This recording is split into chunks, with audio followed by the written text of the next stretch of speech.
In addition to the nutritional requirements of the organism, we must also consider the physical requirements of organisms for growth, including temperature, pH, and the physical effects of water.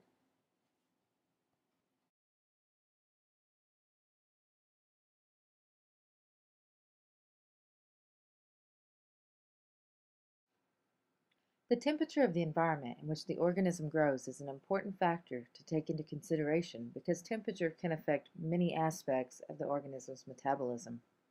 The three-dimensional shape of proteins can be affected because the hydrogen bonds that assist in maintaining their shape are affected. As temperatures increase, hydrogen bonds are more likely to break, and therefore could cause proteins to denature and lose their ability to function. The lipids of cells are also sensitive to temperature. Cold temperatures cause lipids to become rigid and fragile, while higher temperatures cause lipids to become very fluid and interfere with the ability of membranes to hold the contents of a cell or the contents of a membrane-bound organelle.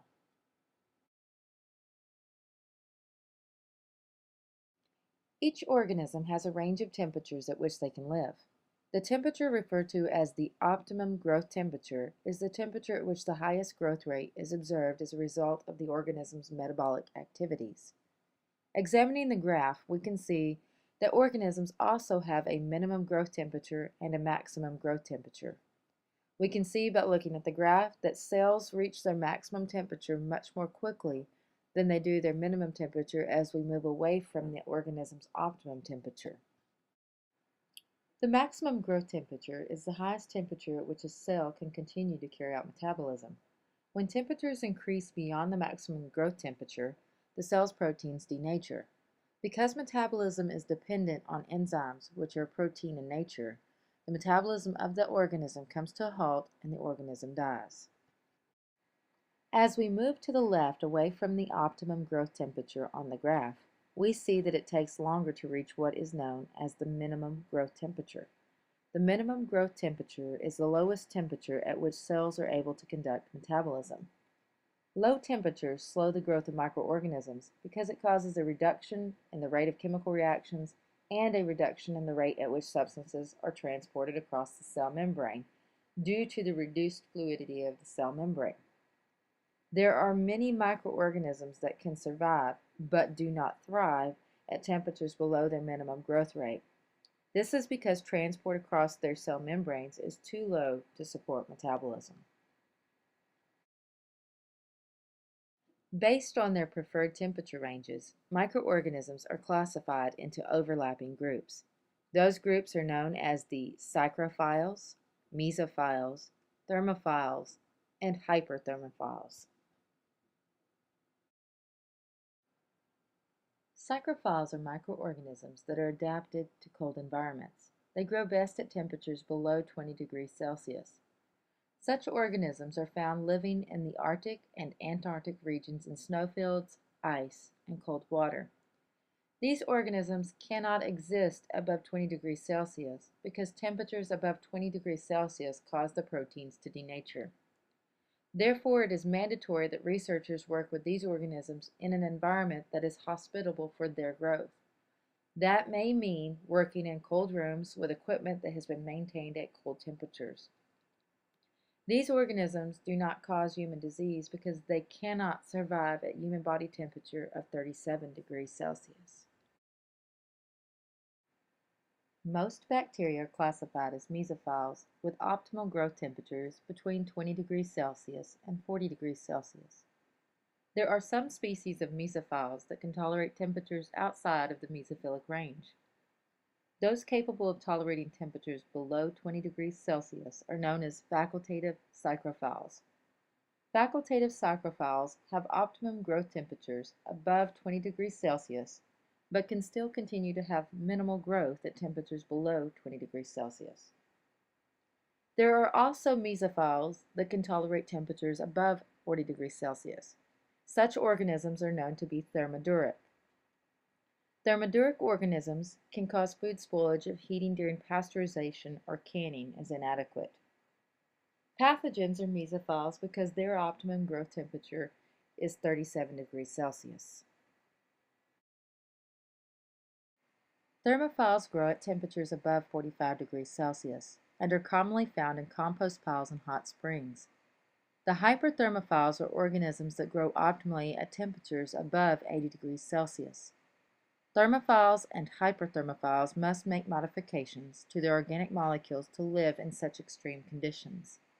They modify their proteins by the addition of extra hydrogen bonds and covalent bonds between amino acids to make their proteins more resistant to denaturing. Thermophiles and hyperthermophiles do not act as pathogens because they freeze at human body temperature.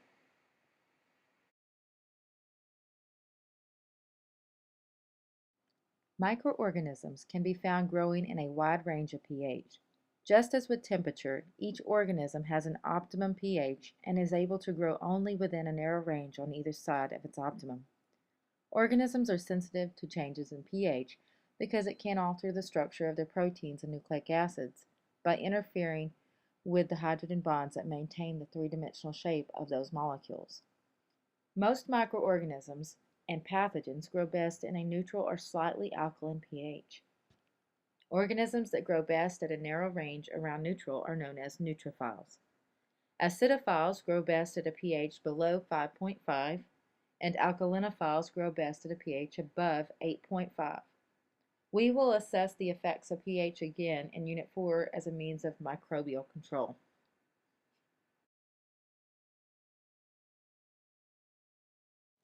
Microorganisms require a moist environment to be metabolically active. Water is the most abundant component of the cytoplasm of cells and is required for cellular metabolism.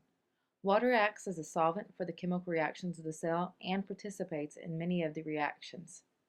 Most cells die in the absence of water.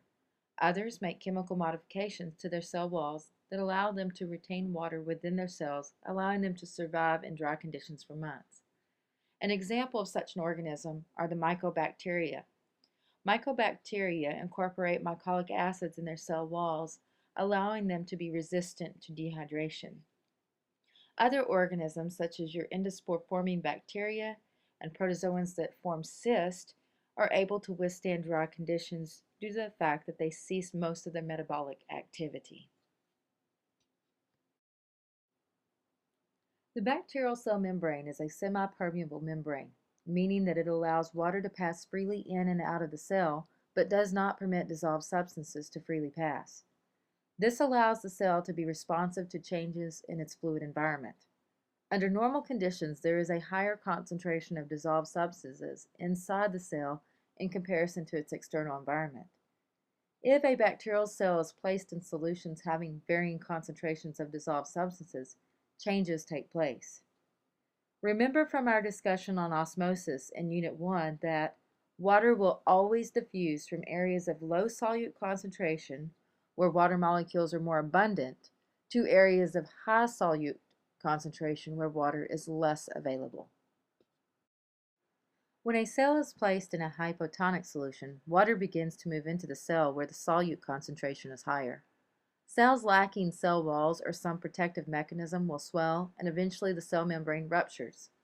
Cell walls and the contractile vacuoles of protozoans provide protection against the change in osmotic pressure and prevents the lysis of the cell. When cells are placed in hypertonic solutions, cells lose water to the surrounding environment. Dehydration of the cell can lead to irreversible damage to the metabolic enzymes. In Unit 4, we will examine the use of salts and sugars as a means of microbial control. Most microorganisms grow best in an environment with 0.9% to 1% salt concentration, the same range as the human body. There are microorganisms that are adapted to higher salt concentrations. Organisms known as halophiles tolerate or require higher salt concentrations for optimal growth. Facultative halophiles, or halotolerant organisms, are organisms that can grow in the presence of high salt but do not require it. An example of a facultative halophile is Staphylococcus aureus, which can grow optimally in a salt concentration between 0.9% to 1%, but can tolerate salt concentrations up to 20%. The ability of Staphylococcus aureus to tolerate higher salt concentrations allows it to live on the human skin, which is too salty for many other microbes. Organisms known as obligate halophiles require higher salt concentrations, above 9% sodium chloride, to grow and can grow in concentrations up to 30%.